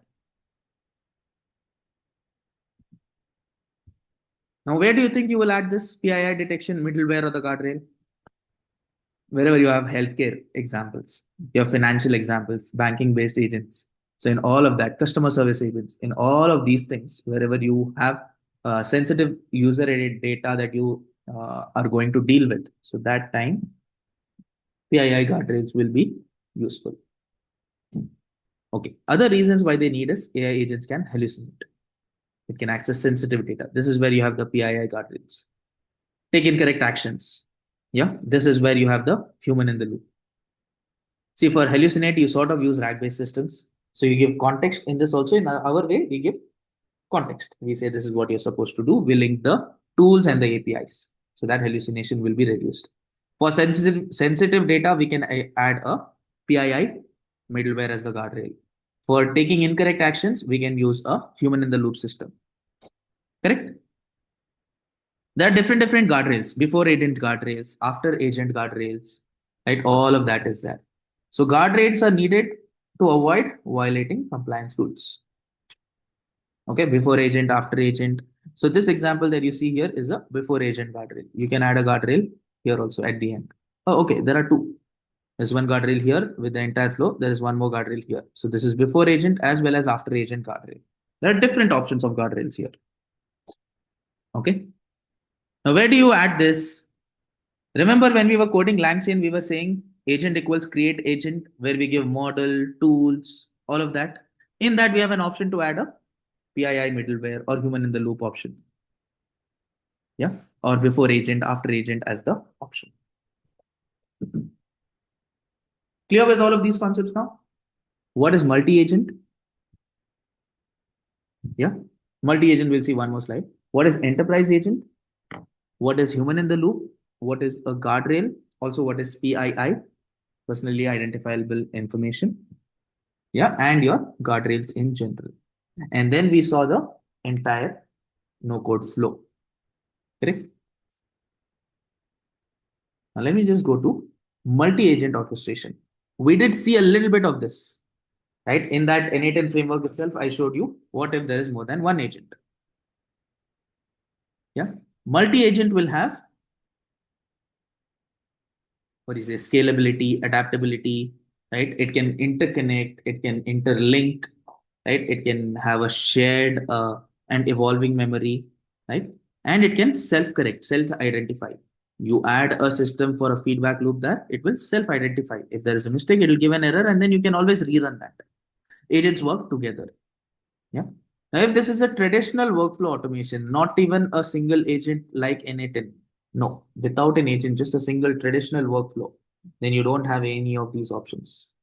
In a multi-agent orchestration, it will coordinate with multiple AI agents. One agent can be linked to another, and it will all work individually, but also collaborate. Yeah. So the main idea there is collaboration.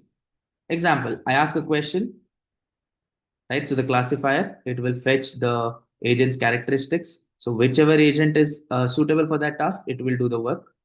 Conversation history, save the agent conversation. So maybe agent A is doing one part of the work, agent D will do some other part of the work. It will combine the tasks and then finally give you a response or finish up that action or the task that was supposed to finish at the end. It will do all of that. Yeah. You see here, how does multi-agent orchestration work? Define the goal. What is your requirement? Select the right agent. There will be 4 or 5 agents. So it will change. It will select what all agents can do, what all tasks. Assign the task, execute, coordinate, share the context, manage it, get the aggregated results, review. So at this point, we can add that human in the loop also. You get a review and then finish your execution, finish the flow.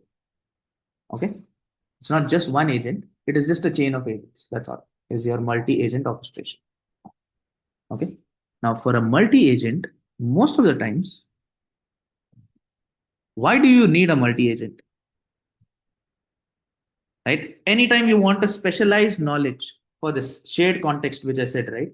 I'll give you a little more detail about that, about what is shared context, what is orchestration, right? What is context management? Okay. So first thing, yeah, what is orchestration? Correct. When you take with orchestration, without orchestration. When you take AI orchestration, right, what does it mean? Right? It is a coordination of multiple of your AI models, of your tools, of your workflows, everything into a single system. Yeah. What happens in an orchestra? You're one person who's leading the entire troop in an orchestra. Same way. Orchestration, it takes and connects 15, 20 tools, agents, models, everything, connects it together. That's an orchestration framework, firstly. Okay. Then it is not working individually. Okay. It is all connected. What does a multi-agent do? Multi-agent systems are going to coordinate. because the workflow is very complex. The steps are very difficult. It's not just one single step, right? So you'll have all of these difficulties and different issues like this. Yeah. So what it does is every complex task, what it will do, this agent can do this task. This agent can do this task. It will take everything. It will combine that and it will combine and aggregate together. It will execute individually. Then it will do the work. It will combine. Yeah. One after another, it might work. So when you take multi-agent, it is because of context and context management that you need, shared context.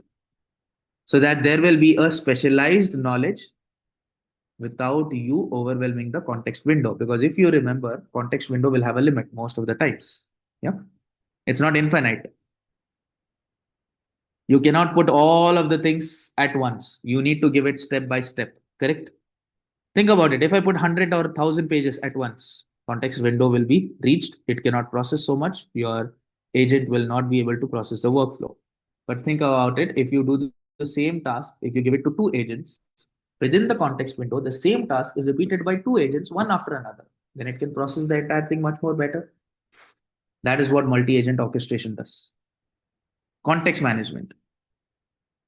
Yeah, it does it one after another. It breaks down into chunks. Make sure the context window is not breached.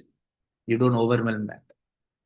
Then one more thing is parallelization. If you want faster results, you want your execution to happen concurrently, execute simultaneously, then again multi-agent systems can be used.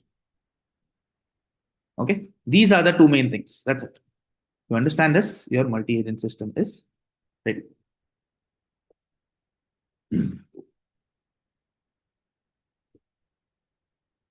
Yeah. We'll see one code, one example. Yes, it's based on lang graph for your multi-agent systems. Right, I just want you to focus on what all things are done, what are all the steps that are taken. Right, you need not code it because I've already given you idea about how it works, what it does. Right, so I just wanted to show you. I'll give you the code. Right, so this is with lang graph.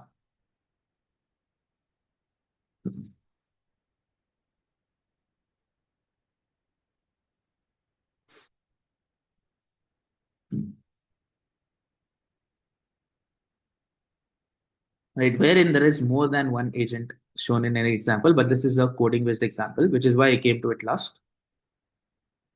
See, a multi-agent research system. Right, so the workflow has planner agent, a research agent, a critic agent, and human in the loop. And then finally a writer agent. Right, I'll just take 5 minutes to explain this. It won't take long. Don't worry too much about what all things are used, how we have coded it. Try to understand the steps. Okay. As of now, see, these are all enterprise multi-agent systems. Okay.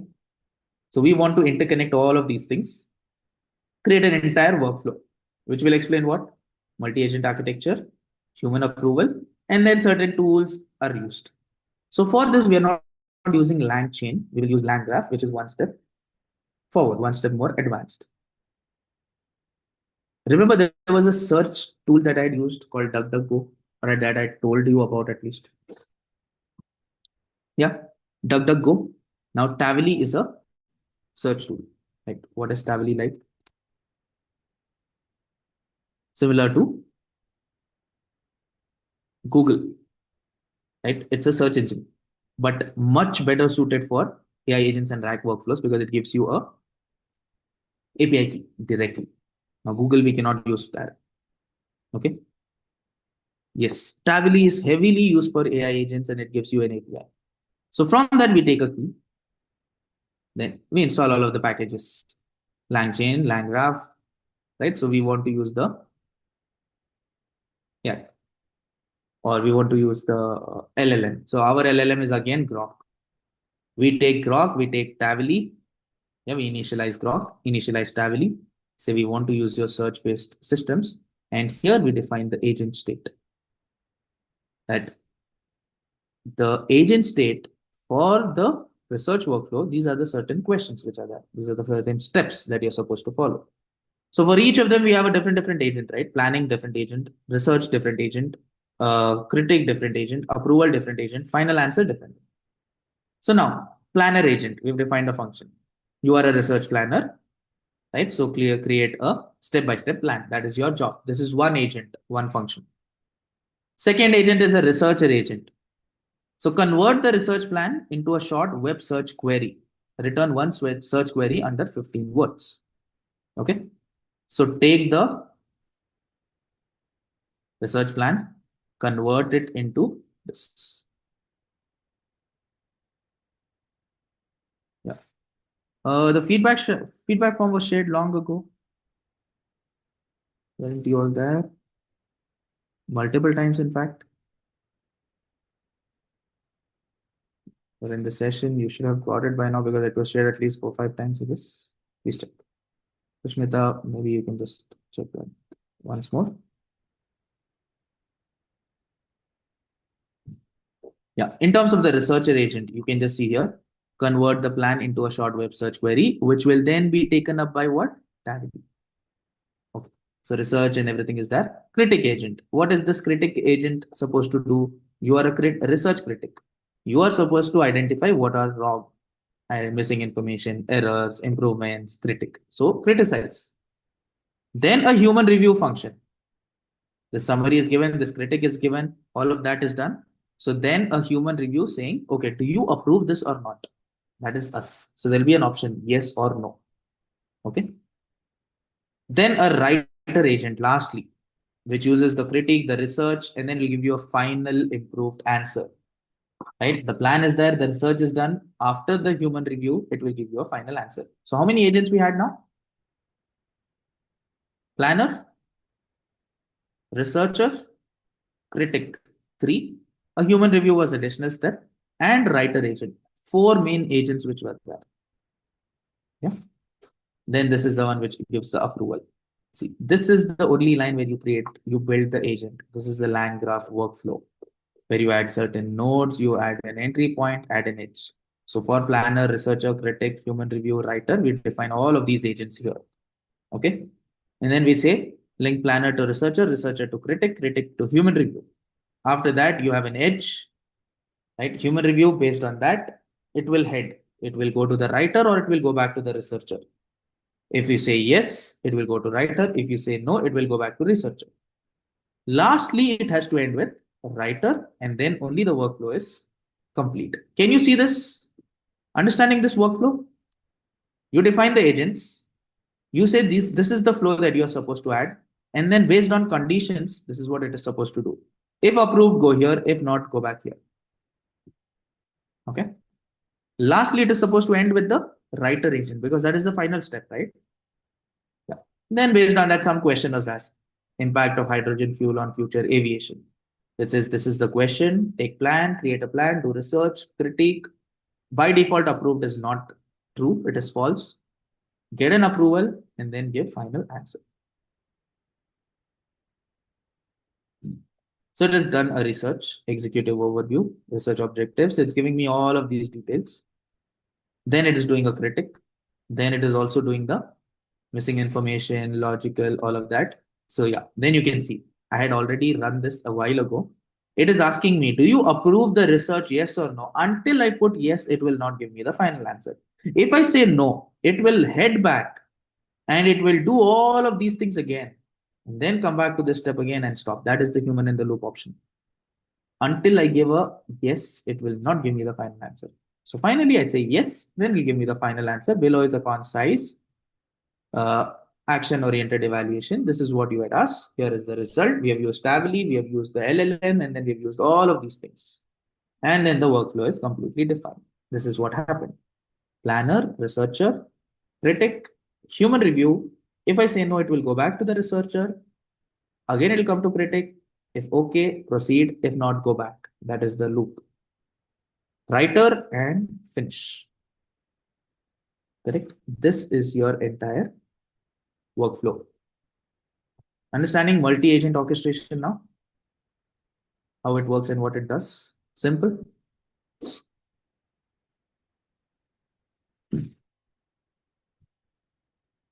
This is a very basic workflow, right?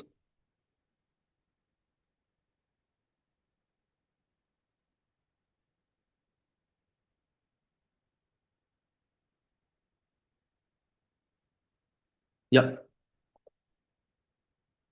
Sharing with you the collab file. Any questions?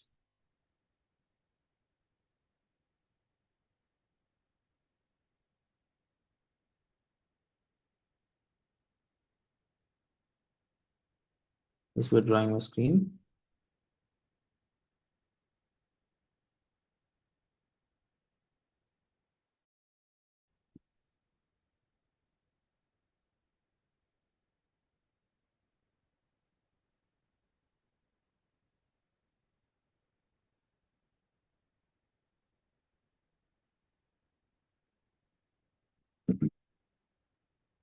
Yes, I'm just sharing this.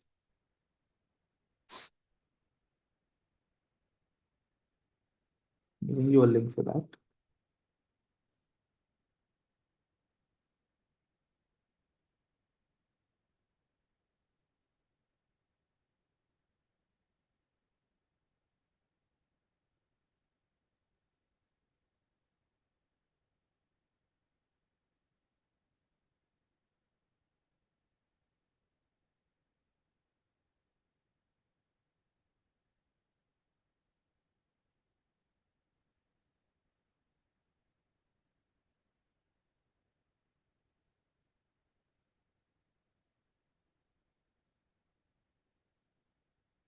One moment.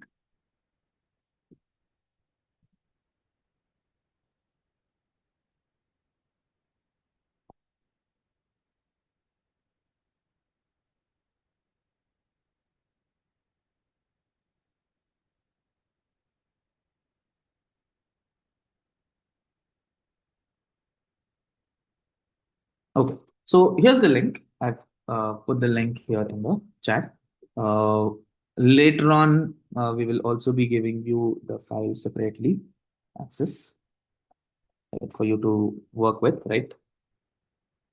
On the LMS, right? So we will be giving you the access, but for now, this is the drive link for the collab access, right? Later, as PDFs, I'll be giving you all of the codes that we have taken. Don't worry. Okay. But yeah, this is where we'll stop for the day. Right, we're left with one more part, last part for the session, which we'll be covering tomorrow, which is MCP and A2A as our last few topics in this uh, FDP. Yeah. Any questions?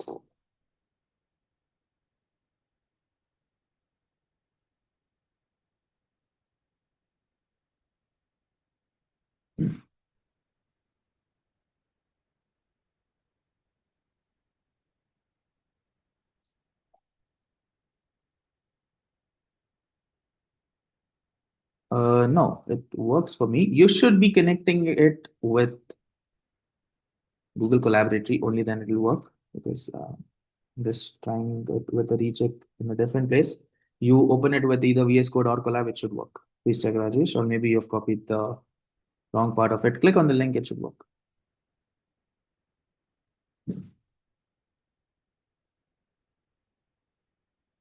Yeah, that's not an error. That's not an error. You should just be opening it with Collab. So you should have an option for open with Google Collaboratory, or download it and open it with VS Code. It should work. That's not an error. Yeah, LangChain is a framework. Yes.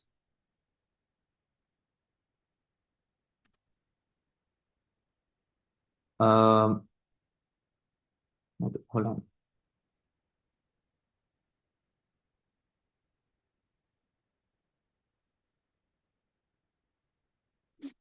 I think this is what you all have got.